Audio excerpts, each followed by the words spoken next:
Et si l'indépendance énergétique de l'Europe n'était qu'une illusion? Et si, malgré tous les discours, Moscou détenait toujours les clés du chauffage, de l'industrie et du quotidien de millions d'Européens? Il y a à peine 2 ans, Bruxelles et Berlin se félicitèrent d'avoir tourné la page du gaz russe. On célébrait la sortie de dépendance, la souveraineté retrouvée. Pourtant, la fête est finie. Les stocks de gaz sont en chute libre, les usines allemandes tournent au ralenti, et des entreprises ferment les unes après les autres. Dans les couloirs des institutions européennes, la peur s'installe à mesure que l'hiver approche. Aujourd'hui, dans un revirement spectaculaire, les mêmes voix qui condamnèrent la Russie commencent à murmurer une demande d'aide. Oui, c'est officiel. L'Europe sollicite désormais les ingénieurs russes pour envisager la réparation des gazoducs Nord Stream, ces mêmes conduites qu'elle accusait d'être des armes de chantage. L'ironie est cruelle. Ceux qui accusaient hier sont forcés de quémander aujourd'hui. Ce paradoxe expose la vérité que beaucoup refusèrent de voir. Car sans le savoir-faire russe, aucune solution viable ne se dessine. Le pragmatisme économique s'impose sur l'idéologie et l'Europe redécouvre sa vulnérabilité. Refuser le dialogue, c'est risquer l'arrêt des chaînes de production, des coupures d'électricité et une crise sociale d'ampleur inédite. Les enjeux sont immenses. Si l'Europe échoue à trouver une issue, ce sera la panne générale, l'effondrement industriel et une humiliation politique retentissante. L'hiver n'attend pas les débats, et la population, elle, demandera des comptes. Mais comment une telle dépendance a-t-elle pu se recréer si vite, malgré les promesses officielles? Pour comprendre, il faut revenir sur 2 années de choix stratégiques et de désillusions. Quand le gaz est devenu une arme de diplomatie, et que l'Europe a cru pouvoir s'en passer. Au début de l'année 2022, l'Europe assiste, fascinée, à l'explosion des gazoducs en mer Baltique. À Bruxelles, on célèbre la fin d'une dépendance historique. La Russie, principal fournisseur, est tenue à l'écart, et la proclamation d'une indépendance énergétique sonne comme une victoire morale et politique. Mais très vite, le rêve se confronte à la réalité. Les alternatives annoncées sont chères, difficiles à mettre en place et souvent encore plus risquées politiquement. Les cargos de gaz naturel liquéfié arrivent au compte-gouttes. Les contrats avec d'autres pays s'avèrent précaires, et chaque négociation semble plus compliquée que la précédente. Les entrepôts européens, jadis remplis, se vident inexorablement. La production industrielle fléchit, les prix du gaz s'envolent, et les entreprises, étranglées par les coûts, réduisent leurs activités, parfois jusqu'à la faillite. Les investisseurs, désormais méfiants, retirent massivement leurs capitaux, redoutant l'instabilité chronique du marché énergétique européen. Dans les rues, la tension monte. Les ménages découvrent que les factures explosent, que le chauffage devient un luxe, et que la promesse d'un avenir vert se heurte à la peur très concrète du froid et du chômage. La question n'est plus seulement technique ou économique, elle devient existentielle pour des millions de familles. Face à ce choc, le débat s'intensifie. Des voix s'élèvent pour réclamer la réconciliation entre pragmatisme et idéologie. Faut-il vraiment séparer l'énergie de la politique? Est-il possible de garantir la sécurité énergétique sans compromis sur les principes? Les certitudes vacillent, les slogans s'effritent. Ce sont ces fausses certitudes et cette surenchère idéologique, entretenue depuis des années, qui exposent aujourd'hui l'Europe à une vulnérabilité sans précédent. Chaque jour de retard dans la prise de décision coûte des milliards d'euros, mais aussi une part de son influence mondiale. La dépendance, que l'on croyait vaincue, menace de se renforcer à mesure que l'hiver approche. Loin des caméras, les discussions changent de ton. Le dilemme européen n'est plus de savoir s'il faut renouer le dialogue avec Moscou, mais comment le faire sans perdre la face devant ses citoyens et le reste du monde. Mais ce retour à la réalité n'est qu'un début. Bientôt, il faudra choisir entre humiliation politique et survie économique, en rouvrant la porte que l'on avait juré de fermer à jamais. Un retour à Moscou, mais à quel prix? Dans les coulisses feutrées de Bruxelles et de Berlin, la panique gagne du terrain. Les réserves européennes s'amenuisent, la production industrielle tousse, et soudain, les convictions politiques vacillent devant l'urgence économique. C'est dans ce contexte que de grands industriels allemands et français franchissent une ligne invisible. Ils adressent à la Russie des demandes officieuses, contournant les discours officiels et tentant de négocier, loin des projecteurs, un rétablissement du flux de gaz. Ces requêtes, passées sous silence, visent avant tout à empêcher l'effondrement de secteurs entiers. Derrière chaque lettre, chaque coup de fil discret, se cache la même question. Comment sauver ce qui peut encore l'être, sans sacrifier totalement la face? Mais à Moscou, la mémoire est tenace. Le Kremlin se sait en position de force et pose ses conditions implacables, la reconnaissance claire du sabotage des gazoducs, des garanties de sécurité solides pour ses infrastructures et ses ingénieurs, ainsi qu'une compensation financière proportionnelle aux pertes subies. Il ne s'agit pas seulement d'argent, mais d'un geste public, d'un aveu qui coûterait très cher politiquement à l'Europe. Pour les dirigeants européens, accepter ces exigences serait avouer non seulement l'échec retentissant de la stratégie d'indépendance énergétique, mais aussi leur incapacité à protéger leurs intérêts face à la réalité géopolitique. C'est un suicide politique en bonne et due forme. Comment expliquer à leurs électeurs qu'il faut revenir supplier Moscou après avoir tenu un discours si intransigeant? En interne, les débats se durcissent. Certains plaident pour le pragmatisme, arguant que la survie industrielle et la préservation de l'emploi exigent de passer outre les vieilles rancœurs. D'autres dénoncent une capitulation honteuse, qui ruinerait l'image et la crédibilité de l'Europe sur la scène internationale. Chacun redoute d'être celui qui cédera le premier. Pourtant, le dilemme est implacable. Céder, c'est entériner la perte de crédibilité et d'autonomie, mais refuser, c'est condamner l'économie européenne à l'asphyxie.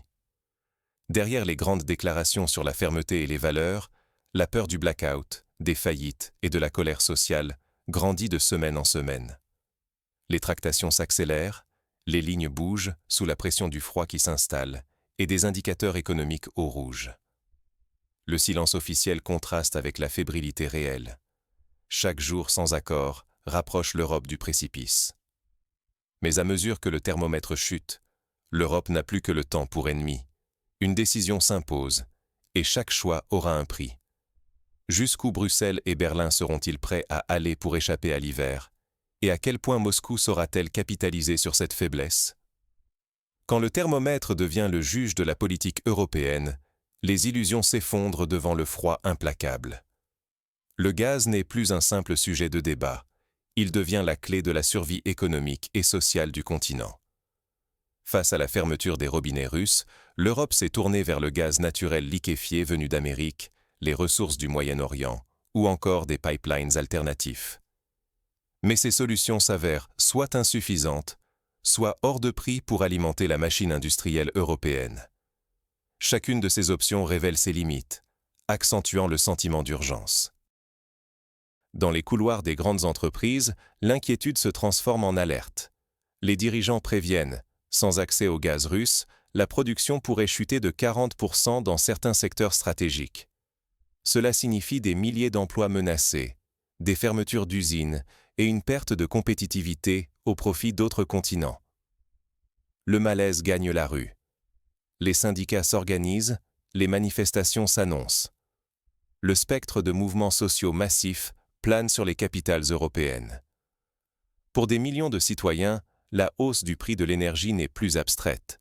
Ce sont des factures impossibles à payer, des logements mal chauffés, une angoisse grandissante à l'approche de l'hiver. Les gouvernements, pris de court, oscillent entre déni et panique. L'unité européenne, tant vantée, menace de voler en éclats.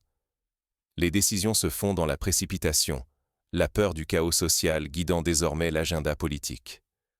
Pendant ce temps, à Moscou, le Kremlin observe avec un calme glaçant. La Russie n'a pas besoin de menacer. Elle attend simplement que l'Europe admette, publiquement ou en coulisses, sa dépendance. Ce n'est plus une question de rapport de force militaire ou diplomatique. C'est la réalité brute de l'économie qui impose ses règles. De ce bras de fer émerge une vérité brutale. L'Europe risque aujourd'hui bien plus que sa réputation. Elle met en jeu son unité, sa prospérité et sa crédibilité sur la scène mondiale.